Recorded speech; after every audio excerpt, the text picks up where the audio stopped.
कुठे बोलवतोय ग भेटायला तुला? कॉफी शॉपला ना. It's a safe place. जा. खरंच जाऊ? रेऊ, हे बघ, तुला हवं तसं स्थळ आहे आणि जास्त विचार नको करू ग. आणि हो, मस्त तयार होऊन जा, म्हणजे पहिल्या भेटीतच त्याची दांडीगुळ झाली पाहिजे का नाही? काही असता तुझं.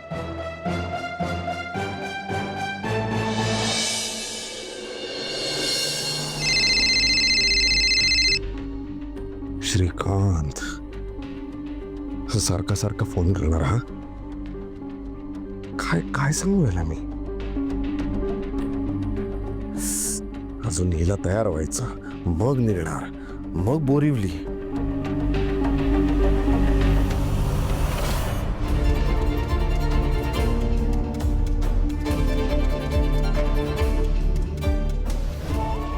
देवा, माझं अजून काहीच आवरून झालं नाहीये. अविनाश नक्की चिडणार आहेत माझ्यावर. आईना सूप हवंय ना गरम करून. तसं गरम आहे.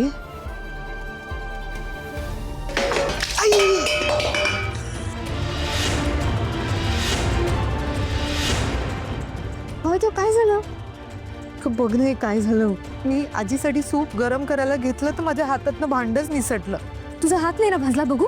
नाही ना बाळा, नाही भाजला. आणि ते महत्वाचं नाही आहे अगं. भांड तितकं गरम नव्हतं, पण सगळं सूप वाया गेलं. नाही ना, आता इतक्या पटकन सूप कसं बनवू मी?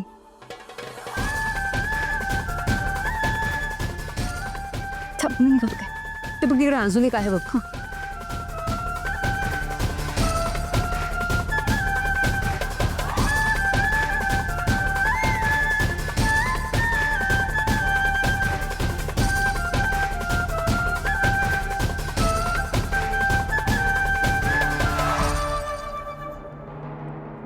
काय मंगळागौर खेळताय? केव्हापासून मी तुझी वाट बघतोय तिकडे, त्याचं काहीच नाही. ते अहो, माझा सगळा स्वयंपाक तयार होता. आईंना सूप हवं होतं, गरम करायला गेले आणि हातातून भांड निसटलं.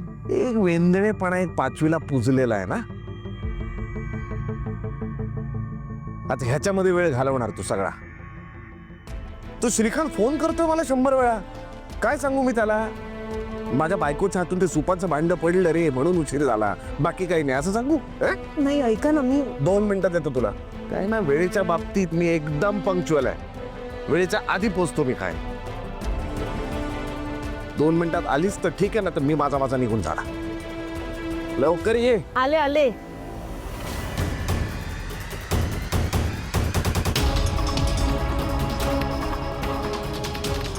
शी बाबा, एवढं सगळं करून पण हातात ना ते भांड कसं नाही? हे 1 मिनिट पिऊ. हे बघ ना, ह्याला असं तुपासारखं काहीतरी चिकट चिकट लागलंय. हो ग, नीट घासलं नव्हतं का? नाही ना बाळा, मी घ्यायच्या आधी नीट धुतलेलं. जर असं काही चिकट असतं तर मला कळलं असतं ना. म्हणजे नंतर काहीतरी लागलंय. हा, पण काय? हे सीमा काकूचं काम असणार. का? हो, तू आजीसाठी औषध आणायला गेली होतीस ना, तेव्हा ती किचनमध्ये आली होती. मी तरी तिला म्हटलं, आज काही केलंच ना तर बघ. थांब, मी तिला बघतेच. नाही पिहू, ऐक ना, उगीच घरात वाद नको. तर किती दिवसांनी मी आणि अवी बाहेर चाललोय. जाऊ दे, मी परत सूप बनवते आईंसाठी. ग आता कसं करशील? बाबांनी लगेच बोलवलंय. एक काम कर, तू पाणी गरम करायला ठेव. मी बाहेर जाते आणि आजीसाठी प्रीमिक्स सूप घेऊन येते. ओके? प्रीमिक्स? नाही, नको नको अगं, त्यांना पथ्य आहे आणि हे तब्येतीसाठी चांगलं नाही प्रीमिक्स सूप. थांब थांब थांब, हे सूप बनवते. पिऊ, माझ्याकडे एक आयडिया आहे. मस्त पौष्टिक सूप बनवते मी. फ्लॉवर आहे, गाजर आहे आणि कॅप्सिकम आहे.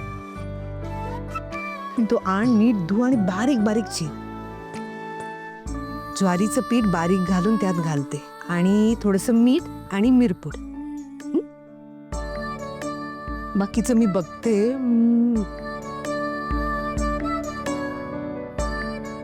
बारीक कर.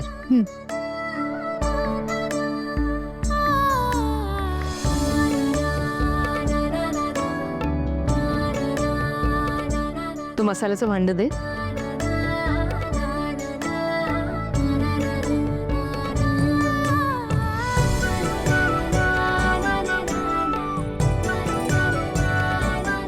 गाजर घातला,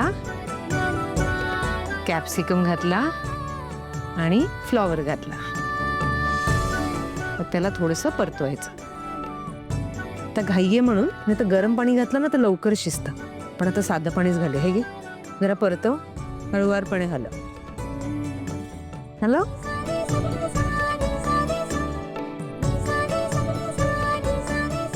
छान वाफ येऊ दे. हे बघ मी काय केलंय, ज्वारीचं पीठ घेतलंय थोडंसं असं बाइंडिंगला. हां, पाणी घातलंय, त्याला पातळ करायचं. ज्वारीचं पीठ घातलं ना तर मग कॉर्नफ्लॉवरची गरज पडत नाही, म्हणून होतं ते पौष्टिक सूप. बघूया वाफ आली आहे का. हे बघ शिजलंय ना. आता भाज्या शिजल्यात सगळ्या. छान दिसतंय ना. खूप मस्त दिसतंय. छान पौष्टिक सूप तयार. आई अगं लई भारी आहेस तू, खरंच भारी आहेस. एवढ्या पॅनिक सिच्युएशन मध्ये किती मस्त आयडिया केलीस तू. खूप छान. ह्यालाच संसार म्हणतात पिहू. प्रत्येक वेळी समोरच्याशी वाद घालून त्याच्याशी भांडून त्याला गार करायचं नसतं, तर शांत राहून आपल्या कृतीतून उत्तर द्यायचं असतं.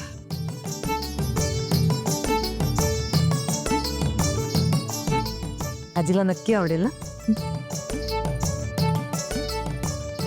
हा मस्त वास येतोय. अरे यार, हा तो सारखा फोन करतोय, मला कळत नाही मी काय करू. झाला यांचं सूप करून. छान पौष्टिक सूप केलं. आईना नक्की आवडेल. पौष्टिक. हो.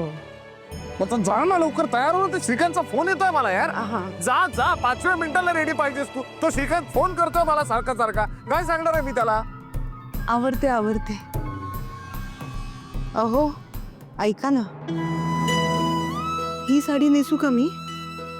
तू कुठलीही साडी नेस, त्या तुझ्या कळकट्ट घाणेरड्या साड्या आहेत ना, त्या सोडून तू कुठलीही नेस, पण रेडी हो लवकर आता.